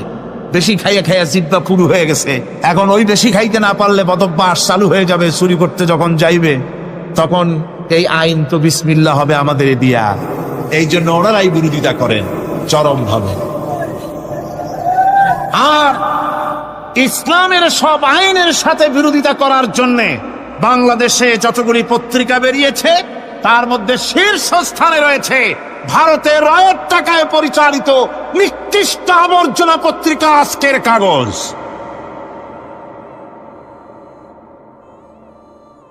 ওই কাগজে, এই কাগজের একটা প্রবন্ধ লেখা হয়েছে আজ। সেই প্রবন্ধে লেখা হয়েছে ধর্মভিত্তিক রাজনীতি এমনি এমনি নিষিদ্ধ করা যাবে না, সম্ভব হবে না, এটাকে একেবারে গোড়া থেকে উপড়ে ফেলে দিতে হবে। মাওবাড়ির আবদা ভারতের টাকা নিয়ে লাফালাফি করছে আজকে তারা। বাংলাদেশ থেকে ধর্মভিত্তিক রাজনীতি নিষিদ্ধ ঘোষণার জন্য পায়তারা চালাচ্ছে এই পত্রিকার মাধ্যমে। এই পত্রিকার একমাত্র কাজ গোটা জাতিসত্তাকে দ্বিধা বিভক্ত করা, ইসলামের বিরুদ্ধে ইয়াং জেনারেশনকে খেপিয়ে তোলার জন্য আদা পানি খেয়ে লেগেছে। ধর্মভিত্তিক রাজনীতি নিষিদ্ধ ঘোষণা করার জন্য আপ্রাণ প্রচেষ্টা চালাচ্ছে। সংসদে পর্যন্ত এই বক্তব্য উঠানো হয়েছে, তাই না? সংসদে উত্থাপিত হয়েছে ধর্মভিত্তিক রাজনীতি নিষিদ্ধ ঘোষণা করতে হবে। আমি বলেছি ধর্মভিত্তিক রাজনীতি নিষিদ্ধ ঘোষণা করে ফেলেছিল রাশিয়া। রাশিয়ার যেই পার্লামেন্টে বসে ধর্মভিত্তিক রাজনীতি নিষিদ্ধ ঘোষণা করা হয়েছিল, যে পার্লামেন্টের ঘোষণার বলে লক্ষ লক্ষ মুসলমানদেরকে জমা করা হয়েছে রাশিয়ায়, যে পার্লামেন্টের ঘোষণার বলে মসজিদ মাদ্রাসা ভেঙে চুরি একাকার করে দেওয়া হয়েছিল রাশিয়ায়, যে পার্লামেন্টে বসে আলেম ওলামা পীর দরবেশদেরকে হত্যা করার জন্য নির্দেশ দেওয়া হয়েছিল রাশিয়ার যে পার্লামেন্ট থেকে, সেই দেশ আজ আর আস্ত নাই, দেশটা টুকরা টুকরা হয়ে গিয়েছে। বাংলাদেশের পার্লামেন্টে আজকে যারা এই দুঃসাহসিক কথা বলছেন, ধর্মভিত্তিক রাজনীতি নিষিদ্ধ ঘোষণা করার কথা যারা উচ্চারণ করছেন, রাশিয়ার পার্লামেন্টের ইতিহাস ভুলে যাবেন না। বাংলাদেশে 11.5 কোটি তৌহিদি জনতার তৌহিদি রক্ত, তৌহিদি চেতনা সমস্ত শরীরে মাথায় আর রগ রেশায় টকবক করছে ইসলামী চেতনা, ইসলামের রক্ত। এই মুসলমানদের সাথে আগুন নিয়ে খেলা করার চেষ্টা করো না আমার বন্ধুগণ। কোরআনের আইন বন্ধ করার ক্ষমতা কারো নাই। আইন চালু হলে পরেই শান্তি আসবে। ওরা বিরোধিতা করছে, ওরা বলছে চোরের হাত কাটা আইন এটা হচ্ছে একটা অমানবিক ব্যাপার। আইনটা কার? আল্লাহ। মানুষগুলি কার? তা তোমারা তো দরদ কেন? মায়ের চাইতে মাসির দরদ বেশি, এটা কি খুব সুলক্ষণ? না, এটা দারুণ কুলক্ষণ। সুতরাং আল্লাহ রাব্বুল আলামিন তার আইন হচ্ছে শাশ্বত আইন। চোরের হাত কাটা আইন অর্থ এ নয় যে বাংলাদেশ ইসলামী দল যদি ক্ষমতায় আসে পাইকারি দরে চোরের হাত কাটা আরম্ভ করবে, না। ততক্ষণ পর্যন্ত আইন চালু হবে না যতক্ষণ পর্যন্ত সমস্ত মানুষ তাদের কর্মসংস্থান না হবে, খাবার না পাবে, চাকরি বাকরি না হবে, খেয়ে পরে খাওয়া পড়া শিক্ষা চিকিৎসা বাসস্থান সবটার গ্যারান্টি মিলবে, তারপরে আইন চালু হবে। এর আগে আল্লাহ রাব্বুল আলামিন ফৌজদারি দণ্ডবিধির আওতার ভিতরে চোরের কি শাস্তি হবে তা বললেন, নরহত্যার শাস্তি কি হবে তাও আল্লাহ পাক এখানে বলছেন, ইয়া আইয়ুহাল্লাযীনা আমানু কুতিবা আলাইকুমুল কিসাসু ফিল কাতলা। আল্লাহ পাক বলেন তোমাদের প্রতি নরহত্যার শাস্তি স্বরূপ কিসাস নির্দিষ্ট করা হয়েছে। অর্থাৎ হত্যার বদলে হত্যা করা। একজন মানুষ আর একজন মানুষকে হত্যা করেছে, কোরআনের আইন হচ্ছে ওকেও হত্যা কর। কি সুন্দর আইন, সুবহানাল্লাহ পড়েন। তাহলে কি হবে? রেডিও, টেলিভিশনে, পত্র পত্রিকার মাধ্যমে যদি খবর ছড়ানো হয় যে হত্যাকারীর বিচার হবে কোরআনের আইন অনুযায়ী, প্রকাশ্য রাজপথে হত্যাকারীকে তাকেও যদি হত্যা করে দেওয়া হয়, এই দৃশ্য উপস্থিত জনতা যত দেখবে, পত্র পত্রিকায় খবর পাবে, টেলিভিশনের পর্দায় দেখতে পাবে, যারা দেখলো এই সব লক্ষ লক্ষ জনতার ভেতরে মানুষ হত্যা করার দুঃসাহস আর আসবে? আল্লাহ পাক বলছেন এটা হচ্ছে মানুষের কিসাস, এর মধ্যে রয়েছে মানুষের জীবন। এরপরে নরহত্যার শাস্তি আল্লাহ পাক এভাবে কোরআনে কারীমের মধ্যে বললেন। জিনার শাস্তি, আয-যানিয়াতু ওয়াজ-যানি ফাজলিদু কুল্লা ওয়াহিদিন মিনহুমা মিআতা জালদা। আল্লাহ রাব্বুল আলামিন বলেন, জিনাকারিনী পুরুষ, জিনাকারিনী নারী আর জিনাকারা পুরুষ, তাদের শাস্তি হচ্ছে উভয়কে 100 করে দৌড়া মারা, প্রাণদণ্ড দিয়ে দেওয়া। এই শাস্তি যদি হয়, জেনা বন্ধ হয়ে যাবে, বিবাহ সহজ হবে। ইসলামী রাষ্ট্র হলে পরে জেনা করা কঠিন হবে, বিবাহ করা সহজ হয়ে যাবে। এটা হচ্ছে কোরআনের আইনের সুন্দর বিধান। জেনার শাস্তি, চোরের শাস্তি, নরহত্যার শাস্তি জুডিশিয়াল লয়ের আওতায়, ফৌজদারি দণ্ডবিধির আওতায় এগুলি পড়ে। এগুলি সব কোরআন শরীফে আছে না নাই? আছে কিনা? তাহলে কি করে আপনি বলবেন আপনি ধর্ম নিরপেক্ষ? আপনি শুধু ধর্ম আপনার ব্যক্তিগত ব্যাপার আর রাজনীতি একটা আলাদা ব্যাপার। এবারে আল্লাহ রাব্বুল আলামিন মদ পান সম্পর্কে, যারা মদ পান করবে, জুয়া খেলবে যারা, তাদের সম্পর্কে, মদ্যপায়ীদের ব্যাপারে আল্লাহ পাক বলছেন, ইন্নামাল খামরু ওয়াল মাইসিরু ওয়াল আনসাবু ওয়াল আজলামু রিজসুম মিন আমালিশ শাইতানি ফাজতানিবুহু। আল্লাহ পাক বলেন, নিঃসন্দেহে মদ, জুয়া এবং পাশা, এ সমস্ত খেলাকে, এই সমস্ত জিনিসকে নাপাক ঘোষণা করা হয়েছে। এগুলি সব হতেছে শয়তান কর্তৃক উদ্ভাবিত নোংরা কাজ। এগুলি শয়তানের কাজ। মদ আর জুয়া কার কাজ? জোরে বলেন, কার কাজ? শয়তানের কাজ। সুতরাং ফাজতানিবুহু, এর থেকে তোমরা ফিরে থাকো। আল্লাহ বলছেন মদ এবং জুয়া মানুষকে আল্লাহর জিকির থেকে ফিরায় রাখে। ফাহাল আনতুম মুনতাহুন, এগুলি শোনার পরেও কি তোমরা এর থেকে ফিরে থাকবে না? এবার আল্লাহ রাব্বুল আলামিন ওজনে কম দেওয়া সম্পর্কে বলছেন। যারা ব্যবসায়ী, অনেক ব্যবসায়ী আছে, ব্যবসা করতে গিয়ে ধর্ম ব্যক্তিগত ব্যাপার, ব্যবসার মধ্যে ধর্ম নিতে চাই না। কয় যে ধর্ম দারুণ পবিত্র জিনিস, এত পবিত্র, শুধু মসজিদে থাকবে, শুধু মাদ্রাসায় থাকবে, আমার জীবনের বিস্তীর্ণ অঙ্গনে ধর্ম ঢুকতে পারবে না।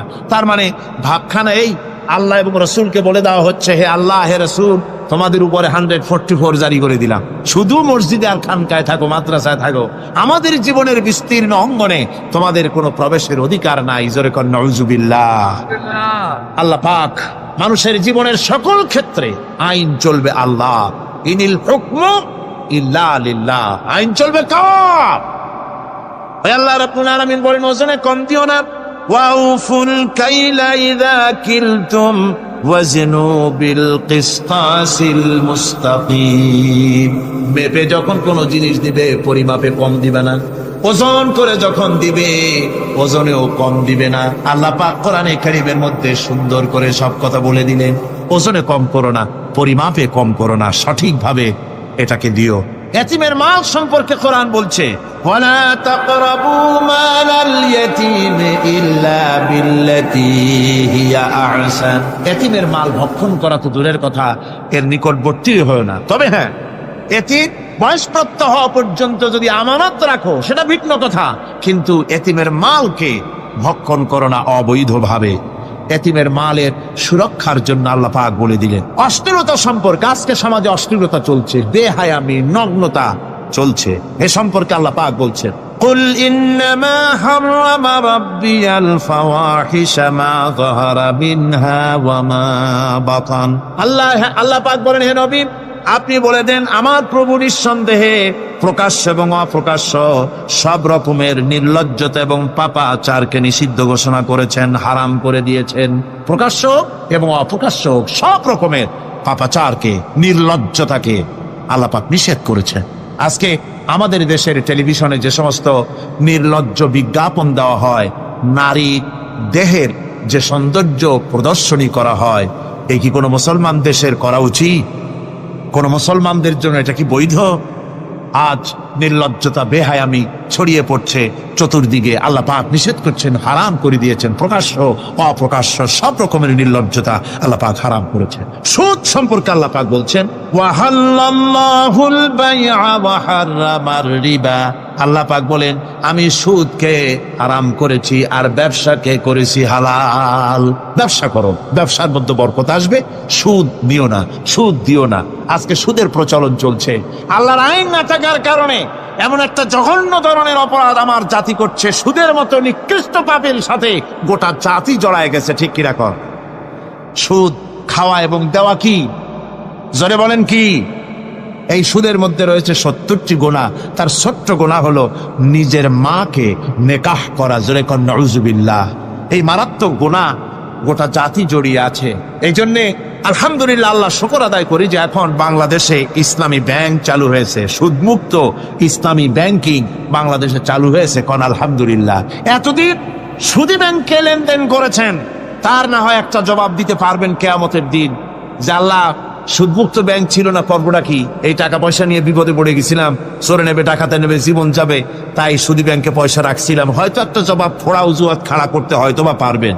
কিন্তু সুদমুক্ত ব্যাংক চালু হওয়ার পর সুদী ব্যাংকের সাথে যারা লেনদেন করছেন আর নামাজ রোজাও করছেন, কি জবাব দেবেন কোন কিয়ামতে? নামাজের রক্ত হয়ে গেছে, উজুর পানি নাই, কি করবেন? নামাজ ছেড়ে দেবেন? কি করবেন? তায়াম্মুম করবেন। তায়াম্মুম করে নামাজের মুসল্লায় দাঁড়িয়ে গেছেন, এমন সময় উজুর পানির খবর এসে গেছে, কি হবে? তায়াম্মুম থাকবে না, ছুটে যাবে। ইসলামী ব্যাংক ছিল না বলে সুদী ব্যাংকগুলিকে তায়াম্মুমের মতো ব্যবহার করেছেন। কিন্তু ইসলামী ব্যাংক এসে গেছে, উজুর পানি এসে গেছে। এখন যদি সুদী ব্যাংকের সঙ্গে লেনদেন চালু রাখেন, মনে রাখবেন অবশ্যই কিয়ামতের দিন আল্লাহর দরবারে আসামির কাঠ গড়ায় দাঁড়াতে হবে। সুদের টাকা দিয়া গার্মেন্টস ফ্যাক্টরি করা হচ্ছে। উদ্বোধনের দিনে মৌলভী সাহেব, তাও পাওয়া যায়, অসুবিধা হয় না। মিলাদের দাওয়াত হয়েছে, কোনটাকে দিয়ে বানাইছে তা জানার দরকার কি? কিছু পয়সা তো হবে। মিলাদ করতে গেলেন, কোরআন তেলাওয়াত করলেন, দোয়া করলেন, বরকতের জন্য দোয়া করলেন। কোন জায়গায় বসে তেলাওয়াত করলেন আপনি? কার নামে দরুদ পড়লেন? কোন জায়গায় পড়লেন যে সুদের টাকা দিয়ে ঘরটা তৈরি হলো, আল্লাহর সাথে বাগাওয়াত করা হলো? আবার সেখানে সাইনবোর্ড লাগায়, হাদা মিন ফাদলি রাব্বি, এটা আমার প্রভুর অনুগ্রহ। নাউযুবিল্লাহ, প্রভুর অনুগ্রহ সুদের টাকা দিয়ে ঘর বানানো। কবি বলছেন, ये इमारत बनी है सूद से आए मेरे मुरब्बी, ये इमारत बनी है सूद से आए मेरे मुरब्बी, और उस पे लिखा है हादा मिन फदले रब्बी। এই বিল্ডিং তৈরি হয়েছে সুদের টাকা দিয়ে। আর কি ভাগ্যের বিড়ম্বনা, কি পরিহাস! সেই সুদের টাকার বিল্ডিং এর উপরে লেখা হচ্ছে হাদা মিন ফদলি রাব্বি, এটা আমার আল্লাহর অনুগ্রহ। নাউযুবিল্লাহি মিন যালিক। কোরআন তেলাওয়াত করে উদ্বোধন করা হচ্ছে, দরুদ পড়ে উদ্বোধন করা হচ্ছে না, আল্লাহর সাথে বাগাওয়াত করা হচ্ছে। সুতরাং আল্লাহ পাক বলছেন, আমি সুদকে হারাম করেছি, ব্যবসাকে করেছি হালাল। এই সুদ থেকে যদি না ফেরো, ফাইন লাম তাফআলু ফাদানু বিহারবিন মিনাল্লাহি ওয়া রাসূলি। আল্লাহ রাব্বুল আলামিন বলেন, যদি এই সুদ থেকে না ফেরো, যদি এই সুদ থেকে বিরত না থাকো, তাহলে আমি আল্লাহ এবং আমার রাসূলের পক্ষ থেকে যুদ্ধের ঘোষণা রইল। পারবেন? আল্লাহ রাসূলের সাথে যুদ্ধ করতে পারবেন? নাউযুবিল্লাহি মিন যালিক। কি মানুষের পক্ষে সম্ভব? সুদ সম্পর্কে আল্লাহ ঘোষণা করলেন কোরআনে কারীমের মধ্যে। এবার ধনী এবং গরিব সম্পর্কে, ধনী আর গরিবের ভিতরে সম্পর্কটা কেমন হবে আল্লাহ পাক কোরআনে কারীমের মধ্যে বলে দিলেন, ওয়াফি আমওয়ালিহিম হাক্কুন লিসসাইলি ওয়াল মাহরুম। আল্লাহ রাব্বুল আলামিন বলছেন, ও ধনীরা, তোমাদের সম্পদের ভেতরে গরিবদের অধিকার আছে, সে অধিকার আদায় করে দাও।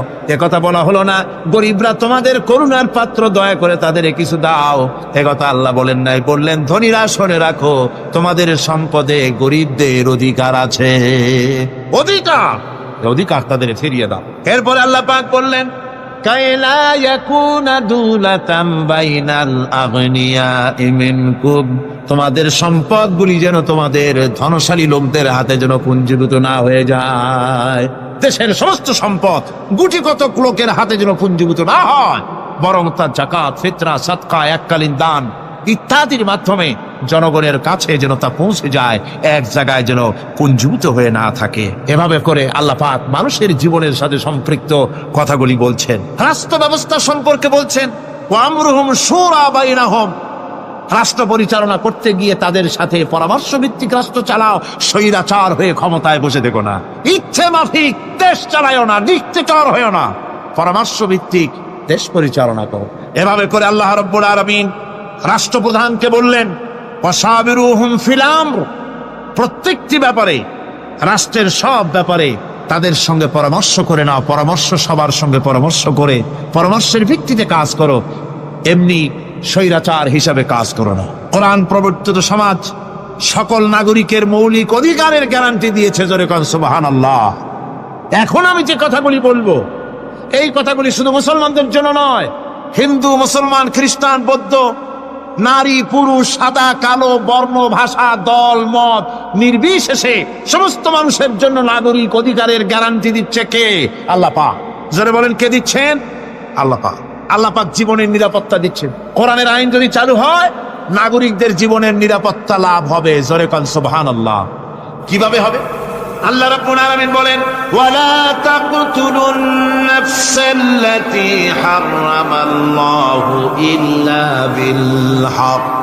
আল্লাহ পাক বলছেন, যে জীবনকে আল্লাহ হারাম সম্মানী করেছেন, ন্যায় ব্যতীত তাকে খবরদার হত্যা করো না। মানুষকে হত্যা করো না, খবরদার হত্যা করো না। আল্লাহ পাক হত্যা নিষিদ্ধ ঘোষণা করে দিলেন, আর বললেন, মান কাতালা নাফসান بغير نفس أو فساد فكأنما قتل الناس جميعا। কেউ যদি কোন নরহত্যা এবং বিপর্যয় সৃষ্টি করে, কোন অপরাধ ছাড়া যদি কেউ কোন নির্দিষ্ট অভিযোগ, তাকে হত্যার শাস্তি দেওয়া যায় কোরআন অনুযায়ী, এরকম ছাড়া যদি অন্যায়ভাবে কেউ কাউকে হত্যা করে, তাহলে একটা লোক হত্যা করা নয়, একটা মানুষ হত্যা করার অর্থ হলো গোটা বিশ্বের সমস্ত মানুষকে হত্যা করা। কে বলছেন এ কথা? আল্লাহ পাক বলছেন। আর একটা মানুষকে যদি বাঁচায় দেওয়া যায়, তাহলে সে যেন গোটা পৃথিবীর সমস্ত মানুষকে বাঁচায় দিল। এ কথা কে বললেন? আল্লাহ সুবহানাহু ওয়া তাআলা বলেছেন। এরপরে নরহত্যা যারা করবে তাদের জন্য রয়েছে শাস্তি। কি শাস্তি? আল্লাহ পাক বলছেন, ওমাইয়াকতুল মুমিনান মুতাআম্মিদান ফাজাযাউহু জাহান্নামু খালিদান ফিহা ওয়াগাদিবাল্লাহু ওয়া লা'নাহু ওয়া আ'আদ্দা লাহু আযাবান আযীমা। আল্লাহ পাক বলছেন, ওমাইয়াকতুল মুমিনান মুতাআম্মিদান, যে ব্যক্তি কোনো মুমিনকে ইচ্ছে করে হত্যা করলো, ফাজাযাউহু জাহান্নাম, তার শাস্তি কি? যারা বলেন শাস্তি কি? খালিদ, সেই জাহান্নামে চিরকাল তাকে থাকতে হবে। ওয়া গাদিবাল্লাহ ওয়া লা'নাহু, আর তার উপরে আল্লাহর গজব, আল্লাহর লানত, চিরকাল এই শাস্তি তাকে জাহান্নামে ভোগ করতে হবে। এই কথাগুলি না জানার কারণেই আজকে কলেজ বিশ্ববিদ্যালয়গুলিতে মানুষ হত্যা চলছে, পাখি হত্যার মতোই। ঠিক কিনা গণ? বিশ্ববিদ্যালয়গুলিতে, কলেজগুলিতে মায়ের কোল খালি করা হচ্ছে, পিতাকে কাঁদানো হচ্ছে। কত আশা করে ছেলে পাঠানো হয় কলেজ ইউনিভার্সিটিতে, আর সেখানে সামান্য নিজের দলের প্রাধান্য বিস্তার করার জন্য পরমা সহিষ্ণুতা নাই, সমানে হত্যা করা হচ্ছে। এভাবে হত্যা করা হচ্ছে রাজশাহীতে, হত্যা করা হচ্ছে ঢাকায়, চট্টগ্রামে, খুলনায়। আপনারা অবাক হবেন, খুলনায় যেভাবে হত্যা করলো একজন নেতৃস্থানীয় ব্যক্তি, যিনি খুলনায় গিয়ে বললেন, আমি লাশ চাই, লাশ। তার উপস্থিতিতে ইসলামী ছাত্র শিবিরের দৌলতপুর বিএল কলেজের জিএস আব্দুল হালিম মুন্সি মসজিদে নামাজ পড়তে গিয়েছে, সেই অবস্থায় তাকে মসজিদের ভিতরে গুলিবিদ্ধ করেছে। জান বাঁচাবার জন্য এই ছেলে পার্শ্ববর্তী পুকুরের মধ্যে ঝাঁপায় পড়েছে, সেখান থেকে তাকে টেনে তুলে তাকে কোপানো হচ্ছে। সে টানি টানি বলে চিল্লাচ্ছে। এই অবস্থায় মসজিদের সিঁড়ির উপরে কাত করে তাকে জমা করা হয়েছে।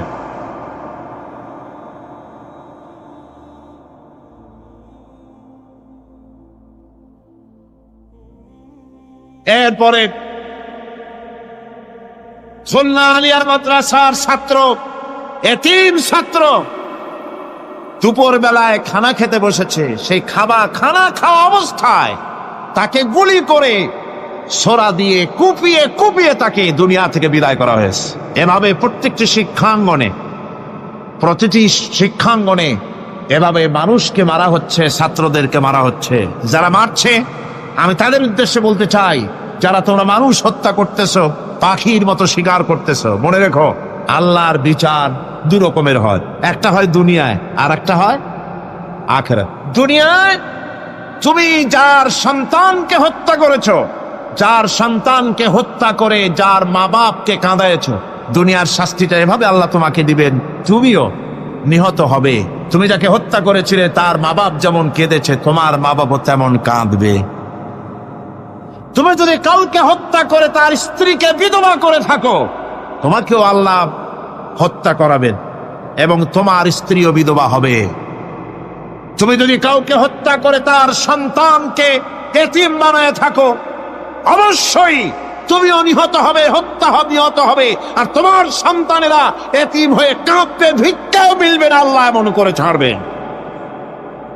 অন্যদেরকে তুমি যদি একটা গুলি করে কারো বুককে ঝাঁঝরা করে থাকো, অসংখ্য গুলি তোমার বুকটাকে ঝাঁঝরা করবে। আল্লাহর কসম, যেভাবে মানুষ মেরেছো এইভাবে এর থেকে নৃশংসভাবে তুমিও মরবে, কোনো সন্দেহ না। আল্লাহর এই বিচার হবে। সুতরাং আল্লাহর এই বিচারের কথা কোরআন থেকে যারা জানে তারা সন্ত্রাস করে না। এই জন্য কলেজ বিশ্ববিদ্যালয় সমূহে সন্ত্রাস হয়, মাদ্রাসাগুলিতে সন্ত্রাস হয় না বললেই চলে। কথা কি ঠিক বললাম না বাড়ায় বললাম? সন্ত্রাসের কারণে টাইটেল মাদ্রাসা বন্ধ হয়েছে কয়টা বাংলাদেশে? ফাজেল মাদ্রাসা কয়টা? দাখিল কয়টা? ইল্লা মাশাআল্লাহ দুই একটা হতে পারে কোথাও, কিন্তু তা হয় না। কারণ মাদ্রাসায় এই সব কথা পড়ানো হয় যা আমি বললাম। কোরআন থেকে যে কথাগুলি বললাম এগুলি কোথায় পড়ানো হয়? আজকে যদি কলেজ বিশ্ববিদ্যালয় সমূহে কোরআন পড়ানো হতো, তাফসীর পড়ানো হতো, তাহলে বিশ্ববিদ্যালয় থেকে রবীন্দ্রনাথ আর সূর্য সেনের পা চাটা উলামা বের হতো না, শহীদ তিলকির বেরিয়ে আসতো, টিপু সুলতান বেরিয়ে আসতো, সালাউদ্দিন আইয়ুবী বেরিয়ে আসতো।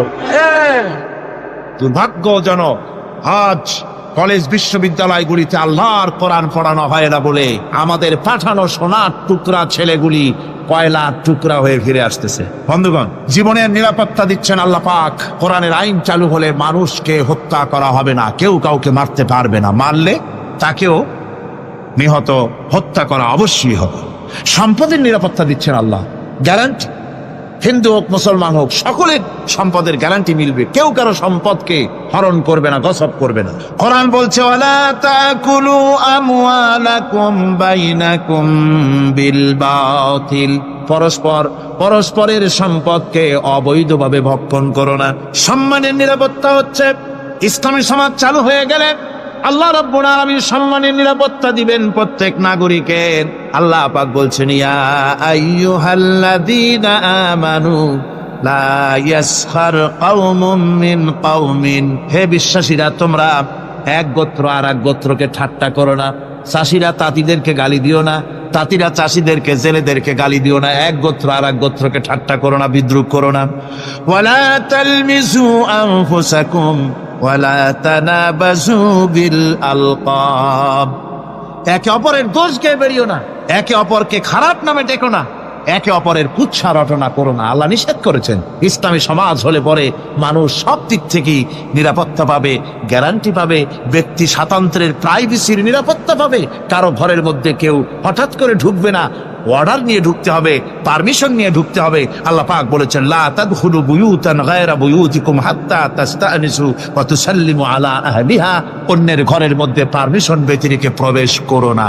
আগে সালাম দাও, পারমিশন নাও, তারপরে ঢোকো। যদি জবাব না আসে চলে যাও, বেরিয়ে যাও, এটা তোমার জন্য কল্যাণকর হবে। তারপরে ইচ্ছে মতো ধর্ম পালনের নিরাপত্তা পাওয়া যাবে ইসলামী সমাজে। কাউকে বাধ্য করা হবে না ইসলাম কবুল করার জন্য, বা অন্য ধর্ম কবুল করার জন্য কাউকে বাধ্য করা হবে না। কোরআনে কারীম বলছে লা ইকরাহা ফিদ্দিন, ধর্মের ব্যাপারে কোনো বাড়াবাড়ি করা যাবে না, কারো উপরে কোনো ধর্মমত চাপিয়ে দেওয়া যাবে না। যার ইচ্ছে তার ইচ্ছে মতো স্বাধীনভাবে তার ধর্মকর্ম পালন সে করতে পারবে। এই ধর্ম পালনের কথা বলতে এসে আমার মনে পড়লো এবছরের হিন্দুদের দুর্গাপূজার কথা। আপনারা বলতে পারেন যে কি এর মধ্যে কি ঢুকাই দিলেন? ঠিকই ঢুকাইছে। আমি বুঝি না যে কেমন ধর্ম। আপনারা আমারে কন, দেশের প্রধান বিরোধী দল তারা যদি বলে যে আমাদের এই দাবি যদি সরকার না মানে, তাহলে 1 বছরের ভেতরে আমার দলে যত লোক আছো কেউ জুমার নামাজ পড়বা না, তাহলে তাদের দলের লোকেরা তা কি মানবে? মানবে?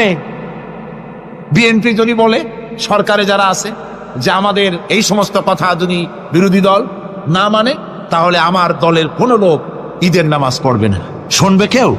শুনবে না। আমার ভাইরা, কোরআনে কারিমের আলোচনা শেষ দিকে এসেছে।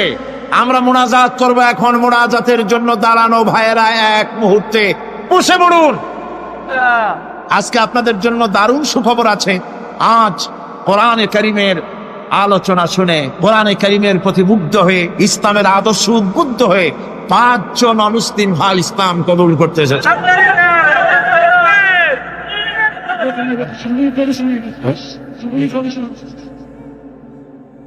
ভেতরে যারা ইসলাম কবুল করবেন তারা আমার সাথে পড়েন, আপনারাও পড়েন, সবাই পড়েন, লা ইলাহা ইল্লাল্লাহু মুহাম্মাদুর রাসূলুল্লাহ। আল্লাহ ছাড়া কোনো ইলাহ নাই, মাবুদ নাই, উপাস্য নাই। মুহাম্মদ সাল্লাল্লাহু আলাইহি ওয়াসাল্লাম আল্লাহর প্রেরিত রাসূল। আশহাদু আন লা ইলাহা ইল্লাল্লাহু ওয়াহদাহু লা শারীকা লাহু ওয়া আশহাদু আন্না মুহাম্মাদান আবদুহু ওয়া রাসূলুহু। আমি সাক্ষ্য দিচ্ছি আল্লাহ ছাড়া কোনো ইলাহ নাই, মাবুদ নাই, উপাস্য নাই। তিনি এক, একক, নিরঙ্কুশ, তার কোনো অংশীদার নাই। আমি আরো সাক্ষ্য দিচ্ছি মুহাম্মদ সাল্লাল্লাহু আলাইহি ওয়াসাল্লাম আল্লাহর প্রেরিত বান্দা এবং রাসূল। বাস, এবার বলেন আসসালামু আলাইকুম। সবাই জবাব দেন। ওয়ালাইকুম আসসালাম ওয়া রাহমাতুল্লাহ। বলতে চাই, আমি হিন্দুর ছেলে ছিলাম, ইসলাম ধর্ম গ্রহণ করছি। আমার মুসলমান ভাই সবার কাছে আমি দোয়া চাইতেছি, আমাকে দোয়া করছি। আলহামদুলিল্লাহ, আলহামদুলিল্লাহ। আমি এখন আমাকে দোয়া করবেন আপনারা, আমি যেন বাকি জীবনটা কাটাই যেতে। আরে সবাই দোয়া করেন একটু। আলহামদুলিল্লাহ, দোয়া হবে, দোয়া হবে। এই মুহূর্তে 6 মাস অপেক্ষা করছি আপনার জন্য। বহুদিন আমার আশা ছিল, আজকে আশা পূরণ হয়েছে। আল্লাহ মঞ্জুর করুন, আল্লাহ মঞ্জুর করুন, আল্লাহ মঞ্জুর করুন। আমার এই ভাই, এই 2 জন একটু আগ মুহূর্তে তারা ছিলেন মুশরিক, এখন আমাদের ভাই, আমাদের কি ওনারা? ওনাদের অবস্থা এখন এই হয়েছে, ওনার চোখে কিছু নাই, বৌদ্ধ ধর্ম এটা কিছু নেই, সব জায়গায় ঘুরেছিলাম, ওদের ধর্মের ভিতরে কিছু নেই, আল্লাহ কালাম ছাড়া কিছু নাই।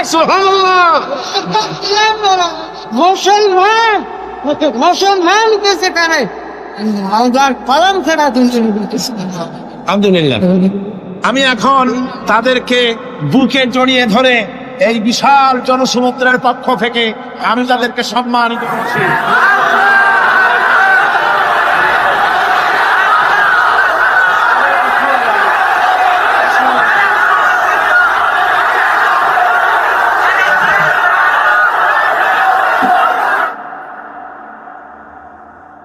আমরা মুনাজাত করব, আল্লাহর কাছে দোয়া করব। আল্লাহুম্মা আমিন। ربنا ظلمنا أنفسنا وإن لم تغفر لنا وترحمنا لنكونن من الخاسرين ربنا لا تزغ قلوبنا بعد إذ هديتنا وهب لنا من لدنك رحمة إنك أنت الوهاب رب العالمين দীর্ঘ রজনী পর্যন্ত তোমার বান্দারা লক্ষ লক্ষ মানুষ কোরআনে কারীমের কথা শুনেছে, তোমার হাবিবের কথা শুনেছে। আয় আল্লাহ তাআলা, তুমি দয়া করে মেহেরবানি করে তেলাওয়াত এবং দরুদ ও সালামের সওয়াব রাসূল করিম সাল্লাল্লাহু আলাইহি ওয়াসাল্লামের রূহ মুবারকে পৌঁছে দাও।